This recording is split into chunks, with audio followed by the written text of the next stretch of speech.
Alrighty, folks, here we go. It's time now for the General Knowledge Podcast, Season 7, Episode 4. And for this one, folks, I do have a returning guest to the show. He was with me way back in October 2023, and we did do it was mainly for a member show. Geez, I think we were getting close to 2.5, 3 hours, I think, when we did the show. So the everyday podcast, for all the listeners out there, you guys pretty much got the first hour of that discussion, and then we split that one, and the members got to have all the extra content for that show. But he's back again. We do have Mike Williams, the Sage of Quay. He is back on the show, coming to us live from the US. And we're going to go just to recap on a little bit of the Beatles conspiracy, which was the show, and the extra content we did was basically all about the Paul is dead part of that conspiracy as well. But we're going to touch on a few other topics today for this show. Catch up again with Mike just to see how he's going. But Mike, it's great to have you, mate. Thank you for once again sparing the time all the way from the other side of the world over there in the States, mate. Great to have you with us. Thank you, Lee. Thank you for inviting me back. No worries, mate. So, obviously, been going through your website there. I did notice that you got censored. Is that right? You were Google clamped down on you and cancelled your blog or something at one point. It's happened a couple of times with the blog. Yeah. Assholes, I tell you what, far out. Yeah, so they must have done it, I would say, 3 or 4 times over the years. I would have to change the blog URL by creating a new blog, and that's how I stayed afloat. But what I've done, I guess a few months back, is I created the same blog. It's mirrored on Substack, and there's no issues on Substack. Yeah, that's good. Because whenever I see you posting on X, because I'm on X fairly often just to sort of touch base with what's happening over there, I always see that's where your links seem to be posted to. Your Substack links seem to always go to X. So I was like, oh, you're no longer a Blogspot. And then I went to I sort of searched for your website again from the emails we'd had. And I was like, oh, no, you've still got that one. And I was like, oh, no, it got cancelled. And then you had to start another one up. Like, my goodness, man, geez. I'll tell you what, I'm with WordPress. I've been with WordPress since like 2012. And they've... to be honest, I think they've been pretty good. They've never cancelled me. They've never censored anything. To be honest, I thought they've been quite good. And one of my brothers in arms, Ethan from TOTTnews.com, he's also hosting through WordPress as well, and he's never had any issues as well. So something to be mindful of, I guess, if you do get cancelled once again and you get sick of it. There are alternatives. I know you're on Substack, like you said. How's that going anyway? Is it subscriber content, like as in, because I know people can make money off their posts and stuff there too. Yeah, what I do is I do everything for free. Yes. I don't put it behind a paywall. Mm-hmm. A lot of this stuff really should be free because it's information that people need. I get donations. People will send donations to me. But yeah, so do I. Yeah. There are costs incurred with what we do. Yeah. So hard drives I've had to replace, monitors, software to do the editing. There are costs to do this type of work, so sometimes we do have to have some money come in. Yeah, I'm actually quite of a fan of the James Corbett style of doing things. You know, he basically puts everything up for free, but he's also got, like, if you want to subscribe and pay money, then you'll get stuff as well. But it's still available for everyone. You know, Right. and he puts a lot of information out there, but he's got a lot of support just because of that fact that he gives it all away for nothing, basically, you know. So, and a lot of that, you know, that goodness of putting that out there comes back to him tenfold, you know. So it's a pretty good model and good way of doing things, I think. But anyway, enough of that sort of stuff, mate. It was let's just do a quick recap now. For the listeners out there, if you are new to the show or you've only been listening for a little while, I will put a link in the show notes for this episode to go back and listen to our previous conversation. And I will urge folks, if you want to grab the full content of all of that, feel free to go over to patreon.com and you can sign up over there and grab the full episode. It's, like I said, it's nearly 3 hours that we did talking about that stuff. Or the Buy Me a Coffee. Again, same price, the same content, but the Buy Me a Coffee one doesn't charge you any extra like Patreon now does. If you're doing it on iOS, bloody Apple, I tell you what, they've slapped on a 30% fee, those pricks. But it's greed, man. I tell you what, far out.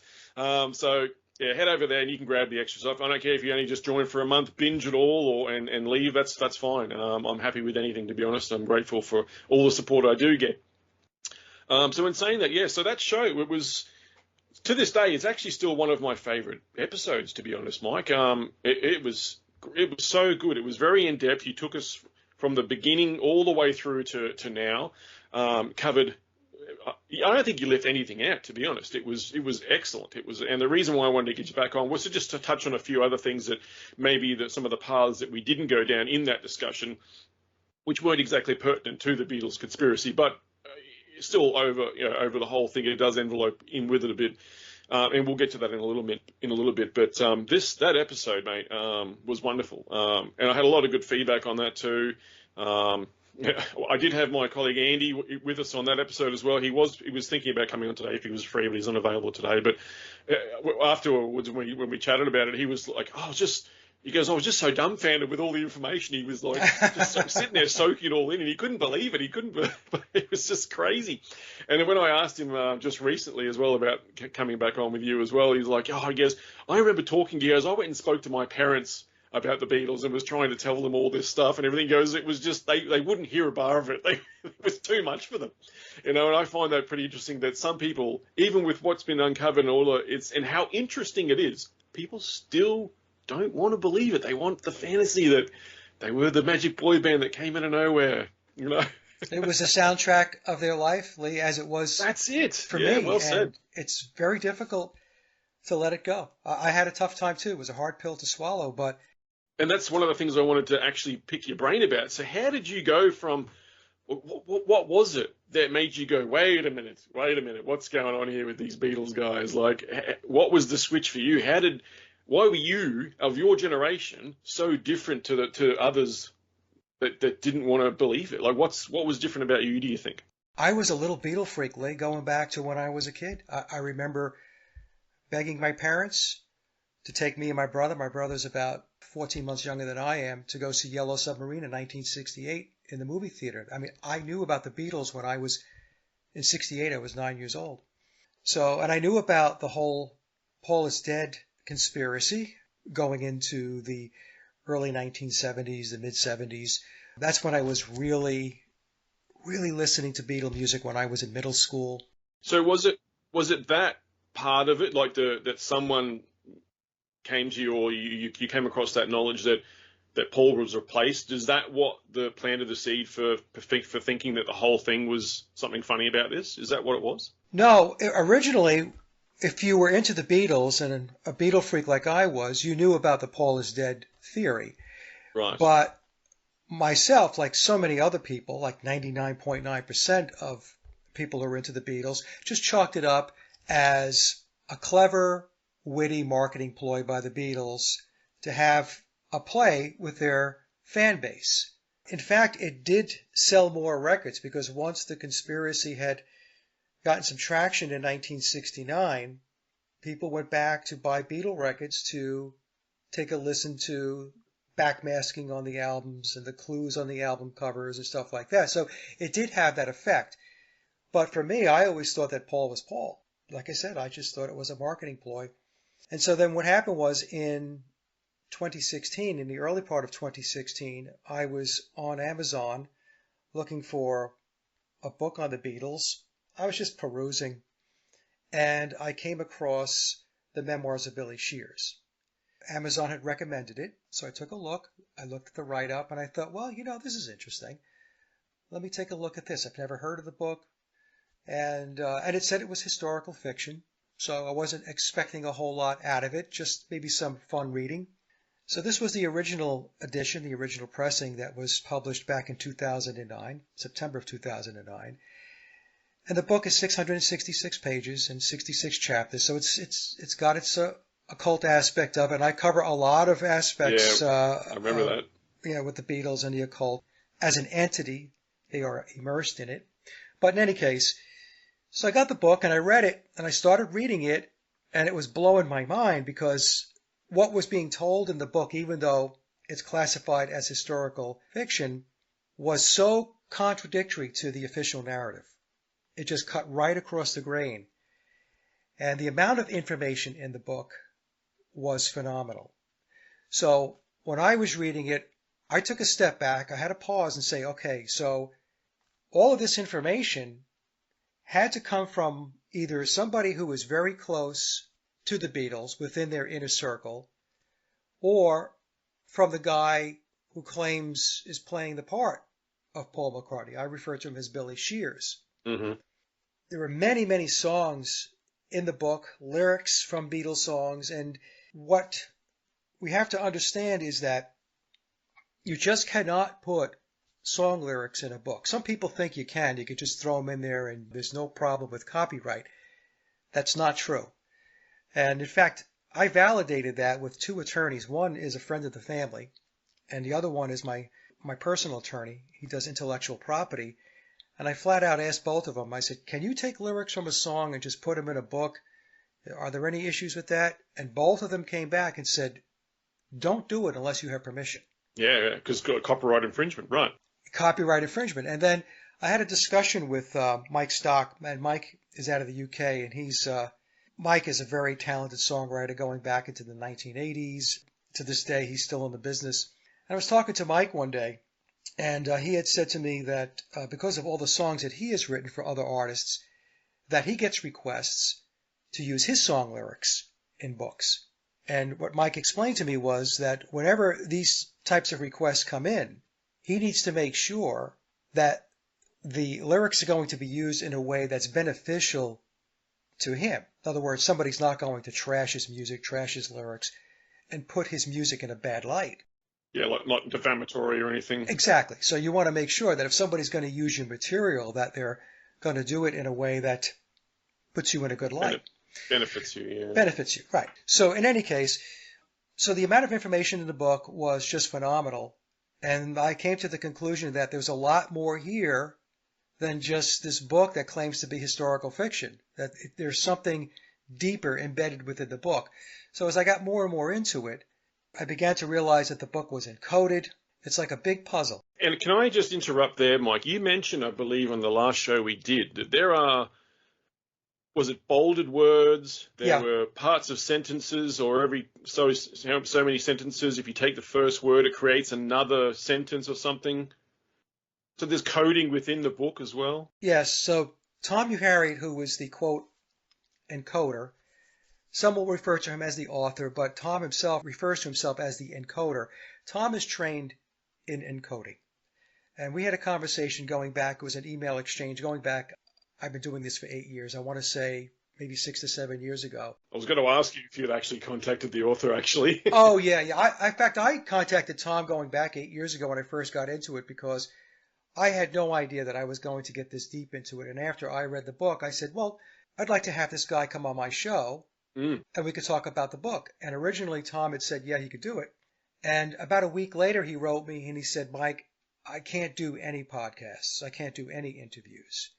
So I didn't get into it with him, but I assumed what happened was he probably had to run it by an attorney to say, hey, look, I have an opportunity to promote this book and I can do the podcast circuit. So what do you think? And I'm sure his attorneys came back and said, look, you've signed non-disclosure agreements, NDAs, to do this. And even if you innocently say something, you run the possibility of breaching the NDA. So it's best that you steer clear of any interviews. The book was out there, Lee, for 7 years before I started talking about it. Tom explained to me that when he was younger, and he didn't say how young, he was taught how to encode. And he explained to me that at the time, he had no idea why he was being taught this. This is how the Masonic structure works. There is grooming that takes place, and Tom is a Freemason. He admitted that to me going back early on in an email exchange that we had. He didn't go into any great detail, but he did explain that he's a Freemason. And so what they do is they have a pool of resources, skilled resources, that are within their structure. The Masonic structure it's a corporate structure, and it works the same way as a corporation does. If at the top of the corporation you have your CEO or your president decides that they're going to do something, they're going to execute a strategy, they go into the levels of the organization to go find the proper resources to pull everything together. So that's exactly how it works.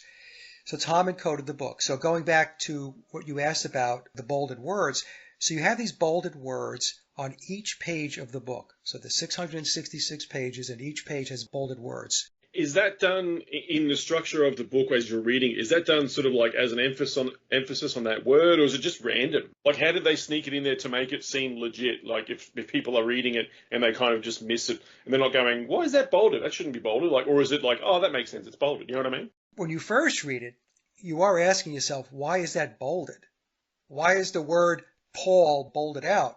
In quick order, what happens is you see there are other words that are bolded on the page. And when you read the bolded words, you realize, oh, this is a sentence. Right, okay. And then there's the acrostical code. The acrostical code is where the first letter of each odd numbered sentence, so the first sentence, the third, the fifth, the seventh, the ninth, and so on, when you read it vertically, it forms more words and more sentences. Then Tom, in 2018, I believe it was 2018 with the 9 after 909 edition, he introduced footnotes. Because what had happened at the time was they had the book out, and he had explained that William, or Billy, didn't think the book was progressing enough. It wasn't moving along enough. Not enough people knew about it. Or when they read the book, they weren't piecing a lot of the cryptic aspects of the book together to fully understand the message that was being delivered. The original writing of the book, and even the current versions, when you read the narrative, it could be a little coy, and you're asking yourself, what are they really saying here? So, in 2018, footnotes were introduced. And so at the bottom of many of the pages within the book, it cuts to the chase. Tom might start the footnote by saying, well, what William is actually saying here is, and then he goes on to explain what the paragraph or two above was describing. So that was another piece of it. I don't want to say that was encoding, but did those footnotes discuss the coding? Was it to do with the coding? It was just... In the beginning of the book, Tom explains about word stacking. When you first open up the book, the first few pages, it thanks Sir Paul McCartney for the valuable information, and then he also explains about the word stacking. So up front, you're told that the book has a level of encoding. Right, okay. And that's only in the latest edition, though?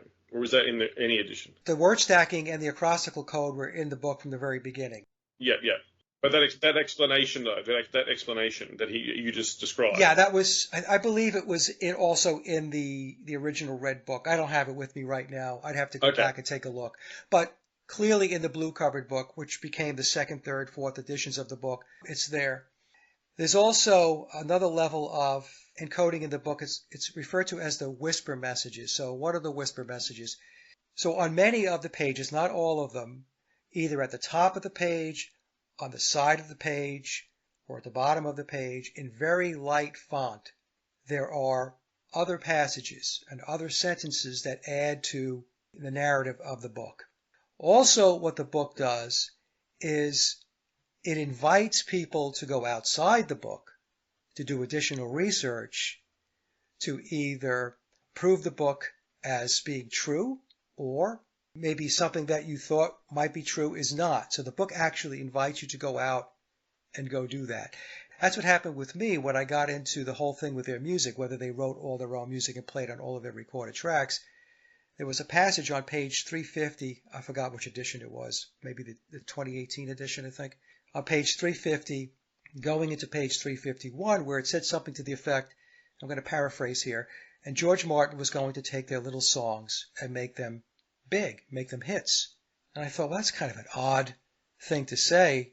Weren't Paul McCartney and John Lennon prolific genius songwriters? Why is it telling us that George Martin is going to make their little songs big hits?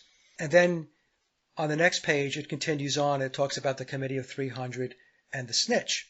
I knew about the Committee of 300, and I knew they were referring to Dr. John Coleman.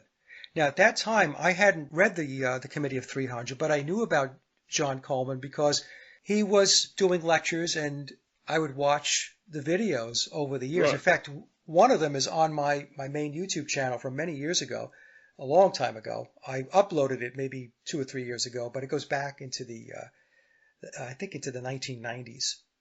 So I knew who he was, and then that made me go out, read the Committee of 300, and that shed additional light on the story about the Beatles. So that's what it was doing. And in its own narrative, it was pointing to other books to fill out the narrative, to make it larger, because otherwise the book would be 666,000 pages if it Right. included everything. So it was asking people to go outside. And the other thing that the book does, it's very interesting the way they did this. So people will ask me what parts of the book are fiction and which parts of the book are not.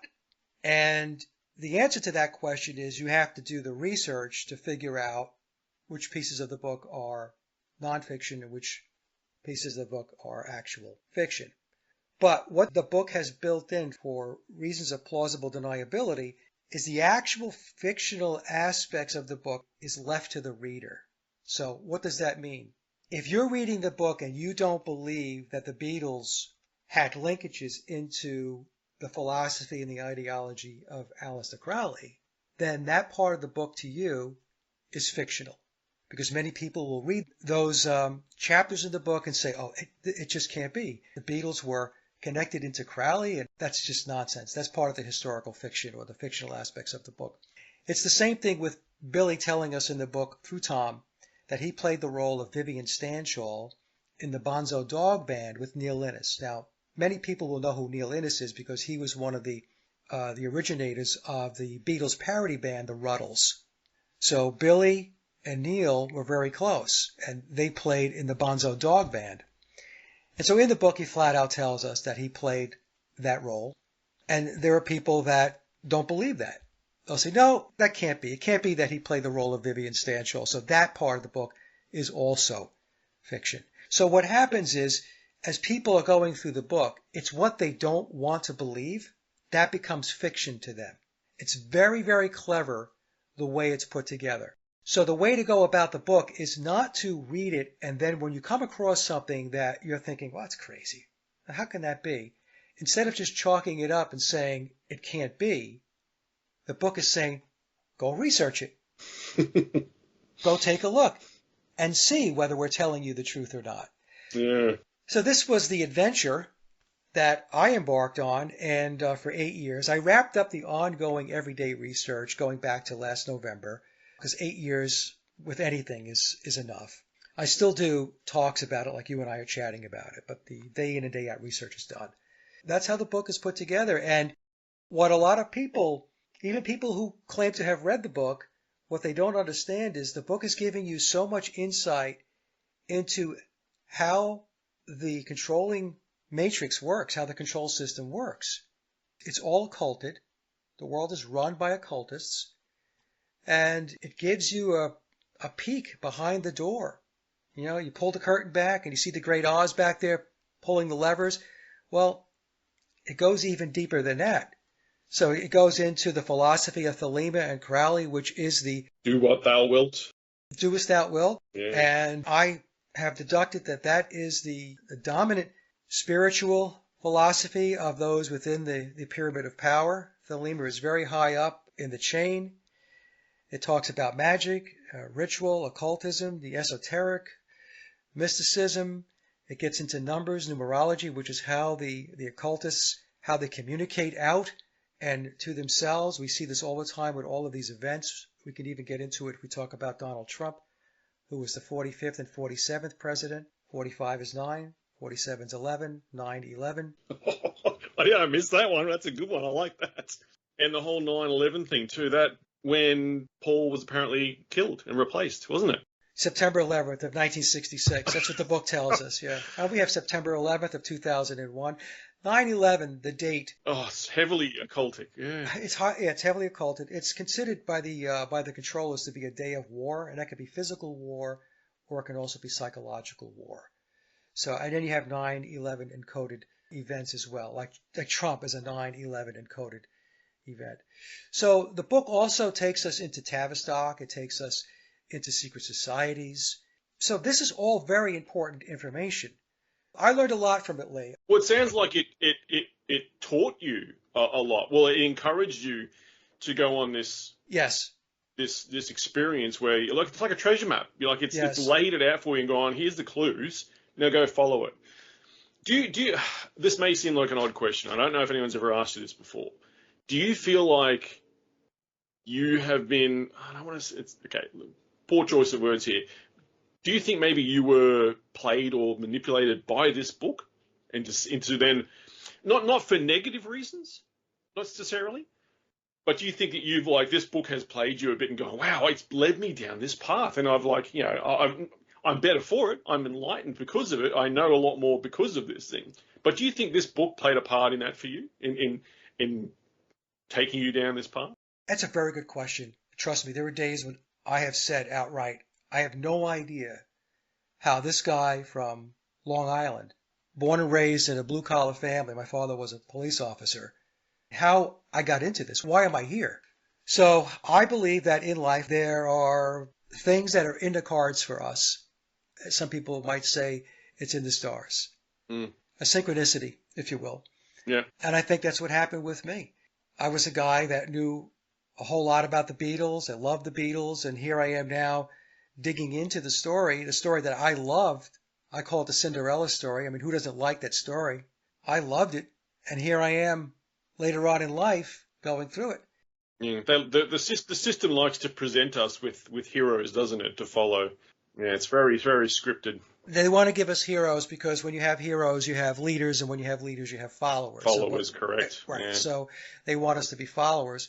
And I also thought in terms of, was I being played or used to promote the book? I thought in those terms too.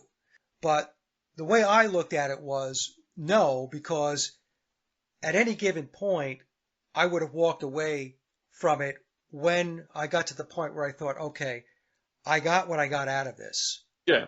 And so anything beyond that becomes an exercise in diminishing returns. That's why I hung it up back in November of last year. There was nothing new coming out, and I just didn't want to regurgitate information and presentations that I've already put out there.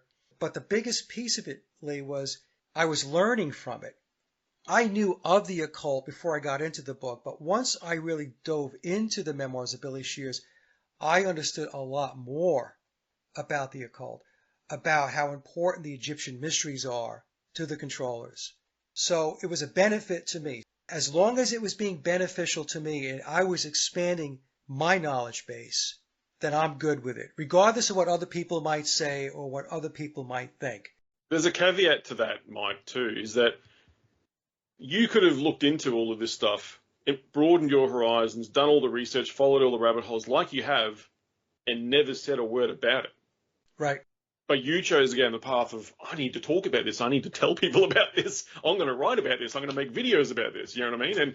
And you chose to share that with everyone. And I think that's admirable, actually. I think that's actually an admirable thing that you've done. And I'm very appreciative of that work because it's helped me with a lot of things too and understanding stuff and broadening my horizons. But I just find that very interesting that, you know what I mean? You could have chosen not to do that, but you chose to do that, which is great. Well, and I did it, Lee, and there was a tremendous amount of backlash. The Beatles are a cult. I call it Beatleism. Mm-hmm. And the fervor and the attachment that people have to the Beatles as their idols, as their gods, there was a tremendous amount of nastiness and hatred that came my way for just talking about the possibility that how they were manufactured. Yeah. That they were manufactured and that they were not what we were told, that there's a different story, there's another narrative. And that's all I was doing, was exploring another narrative.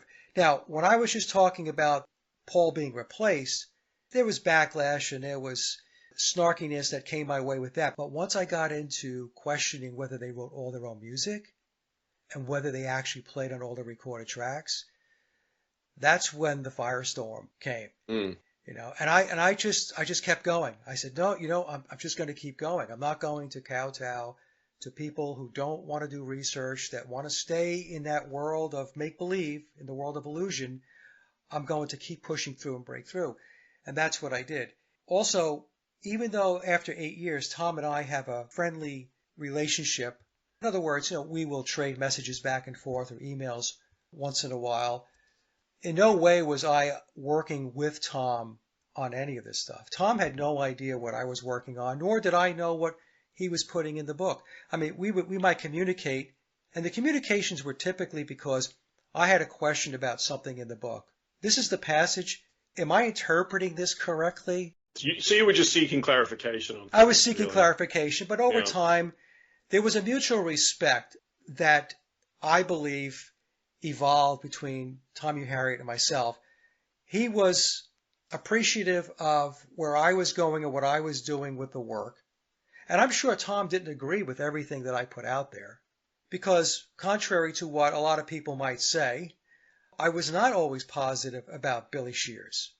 People would say, oh, he puts Billy in a bright light and that takes away from Paul. And I've tried to explain to people that, I didn't get that from you at all, to be honest. but there are people that do, because that's their default argument or position, Lee, because I'm not pumping up the Beatles' tires. So if I'm not pumping up biological Paul's tires, this basically emanated a lot out of the Paul is dead community, where they call it justice for Paul. You know, they want to be able to put him back with the spotlight where they believe he belongs. But that was never my intent. My intent was to stay neutral and to treat Paul and Billy and everybody else that was involved as people of interest, players in the theatric that is the Beatles. So I wanted to stay neutral and objective. And there were times, like I said, where I presented material where it wasn't favorable toward Billy. And I could only guess that anybody from that circle, perhaps Tom included, might sit there and say, well, I wish he hadn't said that, or why did he go there? But the reason why I said that and the reason why I went there was because I was my own person and I was doing my own research. I wasn't attached to anybody and I didn't care what other people thought. And I always said, I'm doing this because I enjoy presenting my research. I'm not trying to convince anybody of anything. If you don't want to believe anything that I say, okay, that's your prerogative. I'm not here to beat you into submission.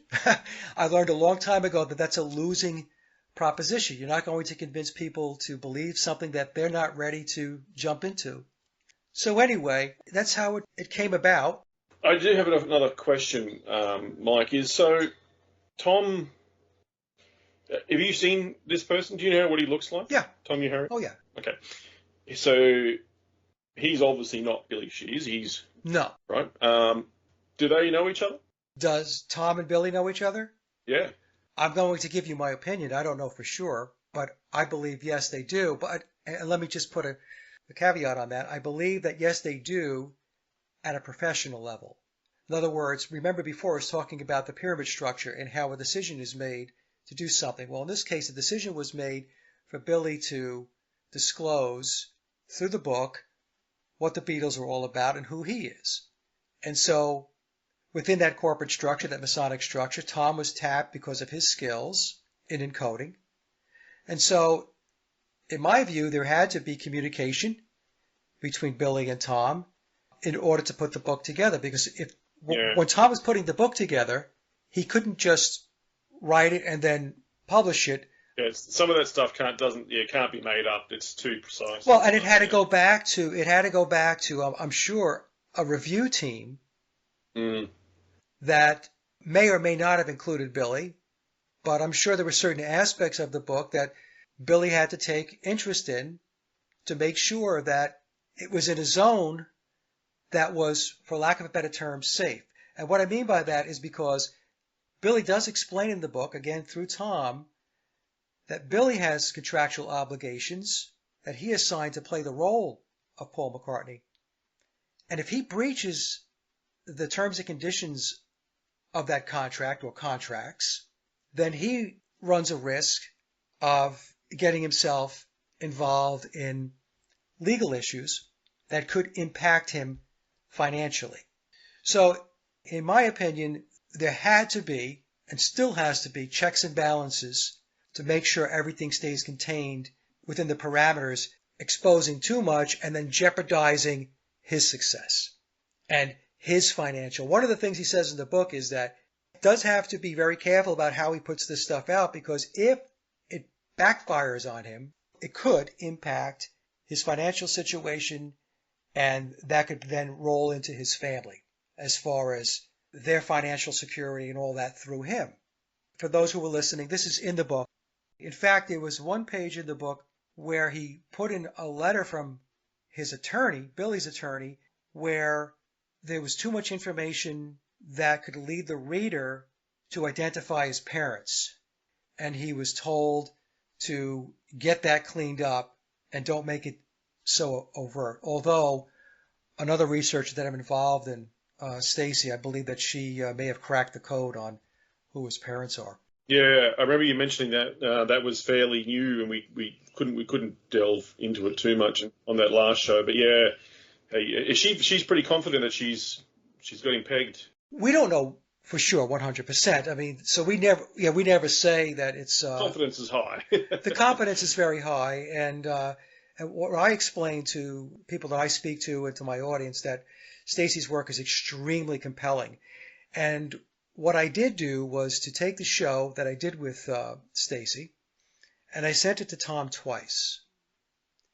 Now, whenever I communicate with Tom, there's always a response.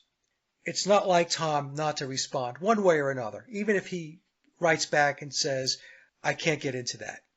But I sent Stacy's presentation, the show that we did together, to Tom twice, and I never heard back. I never got a response. Now, it could be that maybe Tom just didn't get to it, or Stacy got too close to the mark.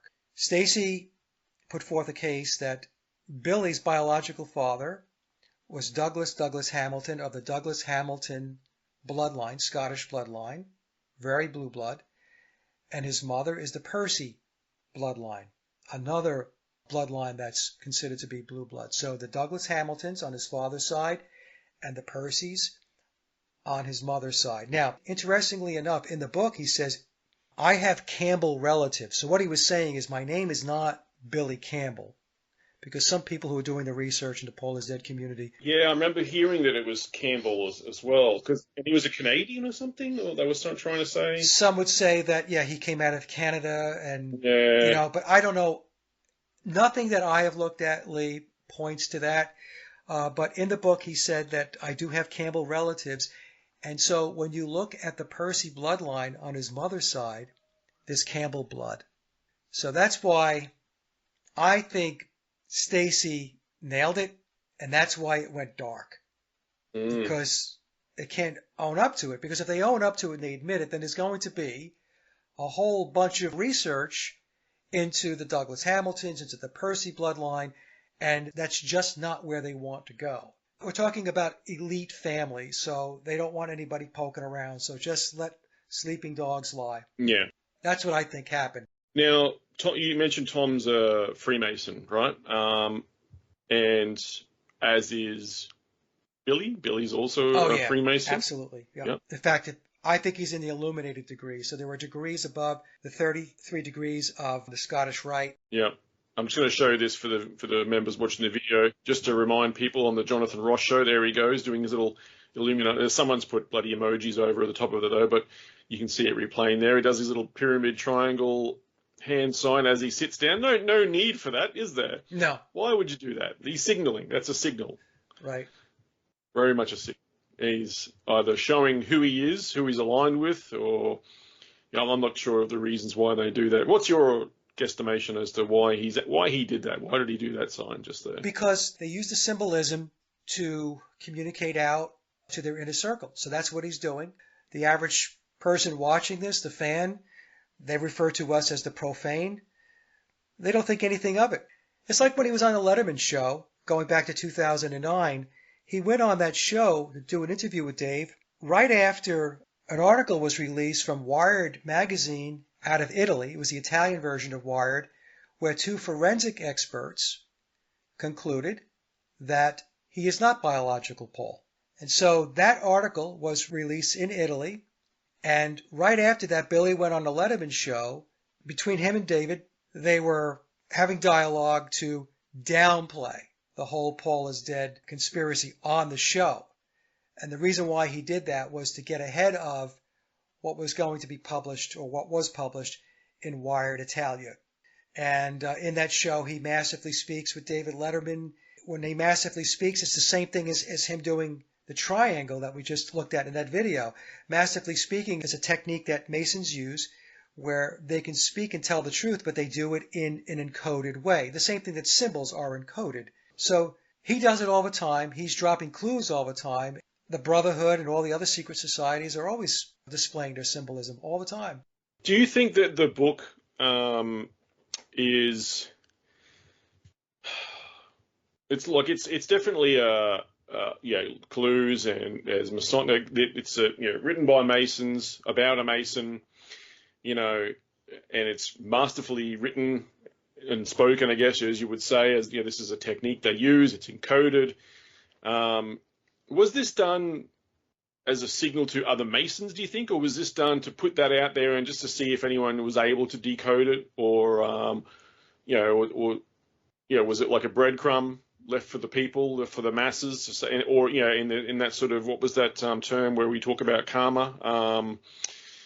Revelation of the method. Do you think this was a bit about revelation of the method, this book? I'd like to get your insights on that too. Yeah, revelation of the method is attached to the Luciferian philosophy within their Luciferian belief system, that they have to balance the scales between what they do that's not so good and those things that are good. There's a balancing of the scales. A lot of times they might refer to it as the balancing between their physical existence and their spiritual existence. But just imagine a scale.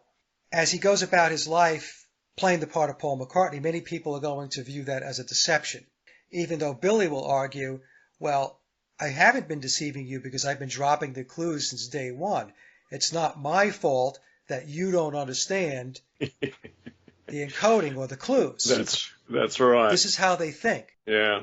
It's not so much that they're being coy. It's how they actually think. It's how they're bred. Yeah, yeah. And it's what they believe. They're like, well, if you're not wise enough, you don't have enough wisdom to realize what I'm saying to you, that's not on me. That's your fault. Get smart and you'll be on the same level. Exactly. It's not my problem that you're not smart enough to figure it out. That's exactly where they come from. So I think as part of the reconciliation process, there is this piece of what Billy wants to do to put the truth out. So do you think he's doing that because, like, I know you've mentioned that he's been saying these things and dropping clues since the start, right? Since he's been in there, song lyrics, album covers, all this sort of information that's out there.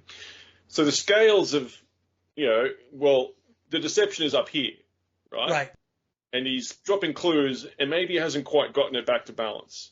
So this book is now gone bang and it's now level again. Is that what we're sort of seeing here, do you think? Yes. The book is making it more overt. Yeah. It's leveling the playing field. See, people keep asking me all the time, Lee, they'll say, what is he going to disclose? When do you think he's going to do that? And my response is he already has. Read the book. Well, he has, yeah. He had a 666-page book written. And he's telling you. So if you just buy the book, if you're that interested, let me just put it that way. If you're that interested and you're that perplexed, buy the book for $20, for $18, whatever it costs here in the U.S. I'm going to have to do that. I'm guilty of that. I haven't actually got the book and read the book yet. I need to do that. I will do that, yeah. I'm referring to the people that keep hammering me. Why this? Why that? Why this? Why that? I get it all the time. And it's fine. Like I said, I know why they're asking me because I'm the guy that's brought all this to the forefront. But getting back to what we were just talking about, yes. So the book is balancing those scales, but it's also doing something else. Think about the life that Billy never had. He never lived his real life, really. He did to a certain point. Yeah, till what, 26 or whatever? Because he's older than Paul, isn't he? 5 years older than Paul. Yeah. So he was born in 1937. Right. So what age would that have been him biologically? 29. 29, right, okay. He would have been 29. So up until he was 29 years old, he was Billy Shears. Or Vivian Stanshall. Or Vivian Stanshall or William Shepard or Billy Campbell. So, but obviously he had a prior life where he was a studio musician and he's formally trained. And also used to playing parts. And used to playing parts. Yeah, so he's the perfect candidate. He loves the theatrics. He really loves it. You can see it with the Stanshall character. By trade, he's a wind instrument player, keyboard player. Obviously, he's a multi-instrumentalist, can play guitar, bass, and so on. When he first emerged as Paul McCartney, and we'll just pick the Sgt. Pepper album in 1967 because that's when he appears on the front cover, to today, we're talking about 58 years of him playing the part of Paul McCartney. Sworn to secrecy, And 99.99% of the population believes that he's Paul McCartney, and he's the guy that wrote all of these songs. Mm. There's a part of Billy, I believe, that wants people to understand that no. Paul McCartney didn't write these songs. Yeah. I wrote these songs. I'm the genius. I'm the real I'm the guy talent. that wrote these songs. Yeah. It has been eating away at me as well, thinking that the whole, because I try to put myself in his shoes, right? I do with a lot of things. You've got to try and literally put yourself in their shoes and think like they think, and embody that person. And I was sitting there thinking over the last few days when I was really listening to the show and stuff, thinking, imagine how tough it is to play someone else your entire life, just about, or the majority of your life. And you would be sitting there thinking, this motherfucker that I'm playing is getting all the credit and I'm not getting none of it. Like, and you want to be like, I'm going to fucking put it out there. I'm going to put it out there. I'm going to give clues. I'm going to leave breadcrumbs, just so at least there's a portion of the population that goes, I see what you've done there. I see what you've done. I know. I think, Lee, that's a big motivator, a big driver as to why he did what he did. Yeah, and I've been thinking about what motivates someone to do that. What would? That's got to be it. That's got to be it for sure. I can't think of anything else, unless there's some sort of obviously, like they like to blackmail and control people. But I don't think he was blackmailed to be controlled. I think they threw the fame and fortune at him and went, we can do this. We can do this. We will control this narrative, and you'll be this guy, and you'll have fame and fortune for the rest of your life. Will you sign on? And if you divert from that path, we'll kill you or we'll do something, but you'll have everything you've ever wanted. You couldn't get that fame being Billy. We'll give you this fame if you be Paul. Yeah, he comes from an elite bloodline, like I mentioned. So with these elite bloodlines, what happens is they are brought along, they're groomed, they're handled, they have, their education is very different than our education. Yeah. He mentions in the book that he was subjected to trauma-based mind control programs. Right. And we'll get into that a bit too. His earliest memory was when he was 3 years old. He said he was tutored by Aleister Crowley for 10 years. Billy was born in 37. Crowley died in 47, so that's the 10-year period of time. But the point I'm trying to make is that he was being brought along, and at some point he was going to end up in a position of influence, a position of power, an influential position. Now, whether they knew going back when he was a kid it was going to be a band or the Beatles or whatever it may be, who knows? He would have wound up someplace where he would have been extremely successful, but he was formally trained in music, so that told me that in all likelihood they were going to move him into some kind of position where he can apply his musical skills. Yeah, it'll be a culture-driven aspect, yeah. Yes, because as we know, music and the entertainment industry is a gigantic tool in the toolbox of the controllers. So if they can leverage somebody with his talents, which is what they did, then they're going to do that. Now, whether they thought it was going to be the Beatles or some other band or in some other capacity, I don't know. So, I believe he was brought along and he was given all the right education and he was moved along to be on certain paths. And I was also going to mention that I have reason to believe that he was involved with the Beatles before 1966, going back to, in my view, as early as 1962, if not before. And going back about 7 years ago, there was an article in the newspapers and online where he had said that he wrote the music to the song In My Life. Now, the problem with that is... John Lennon, wasn't it? It was John Lennon's song. And he said he wrote the music. And so the mainstream media went into damage control. And they said that Harvard University and some other university ran some computer models and they determined that he was wrong, that he misremembered writing In My Life. And nobody forgets, look, folks, I'm a songwriter. Yeah, you know what song you wrote. Yeah. You know what songs you wrote. Yep. So what Billy was doing there was another clue. He was telling everybody that I was there before you thought I was there. Oh, yeah, it's nice, tricky. That's what he was doing. So that goes back to 1965. Wow, yeah. Now, I'll, just before we go any further, so I have one more thing to bring up before, because the second part of the interview will, again, it'll be for members only, and this first half will be just for everyone else as well, as per the last episode as well. I have one more thing to bring up, and I will play this, because unfortunately I cannot play audio via Skype on my Mac. It doesn't let me do that. But let me just, because this is going to go in with one of my questions that I have for you. So let me just screen share this, and I'll try and cue this up at the same time.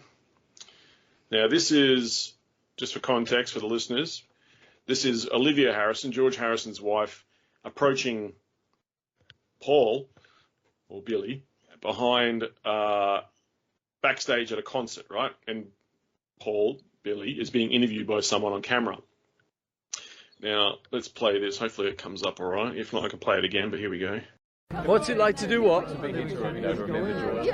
It's lovely. Hello, excuse me, I've got to say hello to my friends. Hello. You all right? Thank you. We're going to go on in.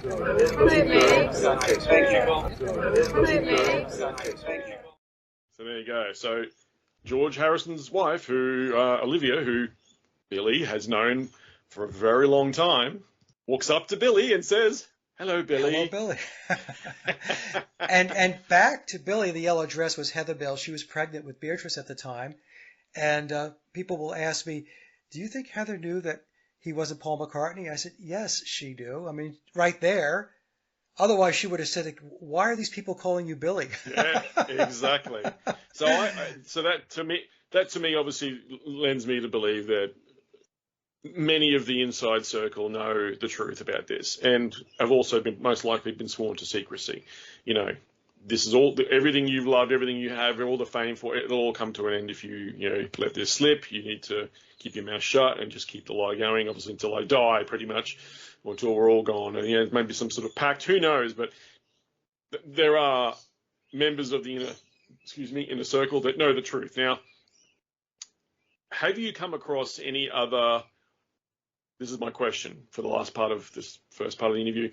Have you come across any other faux pas like this in your research where it's let slip accidentally? That's, to me, I would say that's an accident, because maybe she didn't realize that the mic picked her up, or that the camera panned to her, or, to me, that looks accidental. I don't think she, realized that she's been caught out calling him Paul. That's my impression anyway. First of all, would you have the same impression? Is that your impression? Yeah, of that? I don't think that Olivia would have said hello, Billy, if she was aware. Right.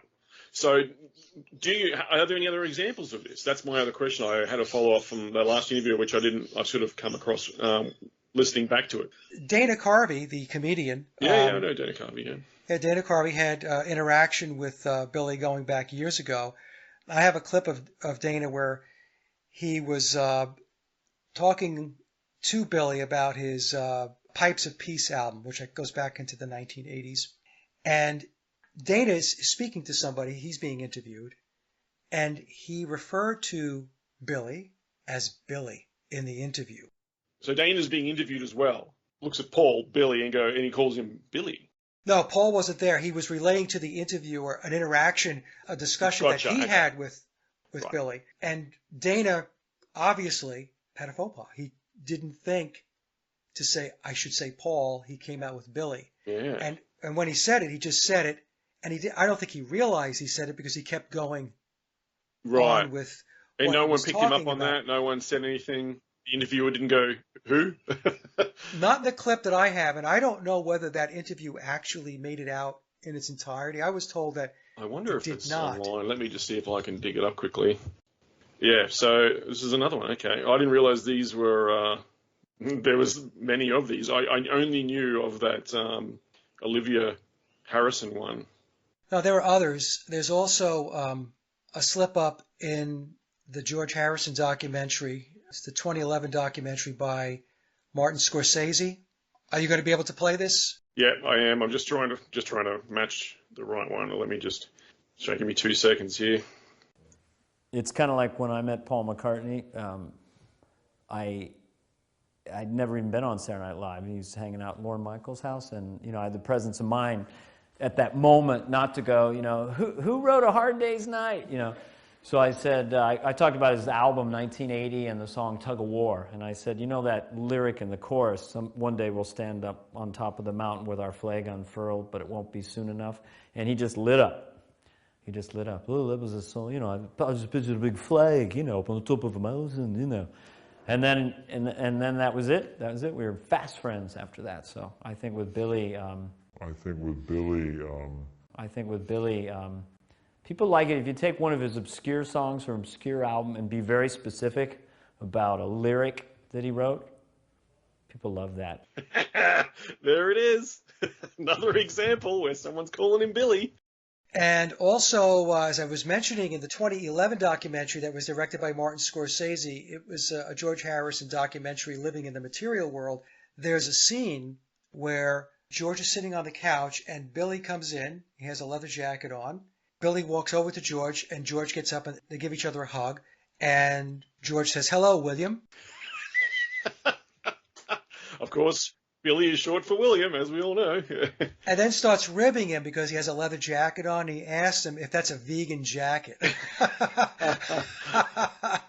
So I have that clip on my hard drive. That's going to be a little more difficult to find. But so there are situations. Also, just quickly, I've had two people that I know relay stories to me. One is another Paul is Dead researcher. I think during his day job, he does electrical work. I think it was his friend did electrical work, and he was called to go do some electrical work at a residence, and it was Paul and Linda's home. This guy that I know, his friend relayed the story, said that when he got there, you know, he knocked on the door, and Linda opened the door, and she said, "Billy, the man is here. That's to fix whatever needed to be fixed," and he was in his studio. So the guy went back, and he was there. Billy showed him what needed to get done and what needed to be looked at. What he said was his friend at the time wasn't quite sure why she was calling him Billy. He thought maybe it was a nickname that she had for him. He didn't realize that that is his name.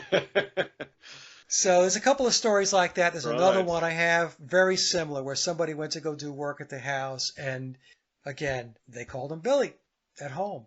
So there you go. Yeah. Okay. Well, that's good. Good to know. I was wondering that for a little while, even since our original interview. That I wonder if there are more instances of that popping out and coming out into the light. Yeah. Interesting. I like the ones definitely caught on camera though. Those are the best. Yeah. Those are undeniable. Finally, what I would like to know, how does Garth from Wayne's World, you know, Dana Carvey, how does he know? You know, he came. Obviously, he's explaining it there, but how does he know he's Billy? That's what I want to know. I think certain people within the inner circle, it is known. Maybe he's a Mason himself. I don't know. Well, it could be. Yeah. George, why do you play music? Why do you still play music? Just to enjoy? Yeah. No, we got to do something, you know, with our lives. Yeah. And that's the one thing that I know what to do, you know, how to do. Hello, Neil. How are you? Hello, George. Nice to see you. Very nice. Hello. It's a vegetarian leather jacket. Yeah? Yes. Oh, is that a film? Yeah, I've got you. Oh, I've seen that. This is the one I can see. Go on, turn it off. Yeah, I can see. No, I don't want to turn it off. I've seen that Sharpie. I've seen the advert for us. Right. Hold it. Who is this? Stefan. Oh, is it? John Lennon of the Beatles. Oh, that's what's her name? Pat. Who's this? We don't know that. Oh, Some other lady. God, they were horrible. Lady of the night. Horrible girls, weren't they? No, George, this is a very fine leg. It's a nice bit of stocking top. Just because you've graduated in the world. They're fine ladies. All right, so for the second part now, obviously just for the members only. So I wanted to we mentioned earlier, we talked about how this was definitely, the Beatles were a Tavistock production, basically. Now, you did mention the Frankfurt School, which we didn't talk about in the original interview as well, so I wanted to touch on that as well. And how I know the Beatles were a British creation, right? Well, yeah, throughout Britain mainly. And in America, you know, there were other performers, you know, bands, singers, all that sort of stuff, which were also being controlled and used throughout a movement in the United States. And this, obviously, I'm referring to McGowan's book, Strange Scenes. Right, Laurel Canyon. From Laurel Canyon, yes. Great book. I urge everyone actually to get a hold. I got an audio version, a couple of years ago and listened to it. That's how I was sort of familiar with a bit of it. So it's an excellent book. But it was, talking about, actually, before we get into it, I'll bring up some of these topics. Actually, you know what? I'll save that for after. Let's quickly just touch on the Beatles part of this first, and the Frankfurt School side of things too, because that was interesting to me as well. And just if you can elaborate a little bit about that before I move into the Laurel Canyon stuff. I did talk about Tavistock. Connected at the hip with Tavistock is the Frankfurt School, and the Frankfurt School is out of Germany. And also, interestingly enough, the Rothschilds hail from Frankfurt, Germany. Right. And in fact, many of the Bolshevik, Jewish, communist intelligentsia hail from Germany. It's very interesting. Germany is a hotbed for a lot of the Marxist, ultimately that evolved into communist ideology. And just to quickly tie that in, sorry to interrupt you, Mike, with your train of thought there. To stay on that train of thought, though, but remember how we also mentioned in the first show we did that the Beatles were in Hamburg in Germany when they were learning their craft, learning to play music and sing and all this sort of stuff. And they were terrible, obviously, back in the day. But I just find that little connection there, that they were actually in Germany. And I wonder if that's where they were spotted. That's where they were placed. Well, yeah, there's a reason for that, isn't it? They could have been sent to France or somewhere else, or wherever, but they chose Germany, isn't it? It's very interesting. Hamburg was boot camp for the Beatles, and Frankfurt is only about a 6-hour drive from Hamburg, Germany. And Hamburg is a very important city in Germany, and it is considered a major media hub, even going back to the day. A friend of mine, Patrick O'Carroll, sent me some information on this several months back. And then recently, one of my listeners, who's very familiar with Germany, confirmed that, yes, indeed, it's a major media hub. And so this is the reason why the Beatles started in Hamburg. But it was boot camp. I have speculated that the Beatles were in all likelihood in programs themselves and groomed and handled from an early age. How early? I don't know. But surely by the time they got to Hamburg, they were in those programs. So the reason why they were there was because Tavistock needed to develop their performance skills so that when Tavistock threw the switch for Beatlemania, they were ready to hit the road running. And the Beatles would be quick studies as far as learning the songs that were taught to them, that they were actually credited with writing. And based upon my work, as many people who know my work know, that they didn't write any of those early songs. They were written for them. That's what Hamburg was about. I think you're onto something there too, Mike, that they were definitely probably groomed and picked for this earlier on. Yeah. Because otherwise I'm sitting there thinking, why them? They could have picked anyone. They could have picked any band coming up or whatever. They could have just gone, whatever band they see at the club that night, going, we'll get those guys. Why them? Right. They had to have been prepared earlier on, surely. There's got to be. Well, also, Lee, if we go onto the internet and you look up the Beatles and bird cages, so birdcage symbolism in Illuminati symbolism. You showed me some of that in the member content last time, yeah.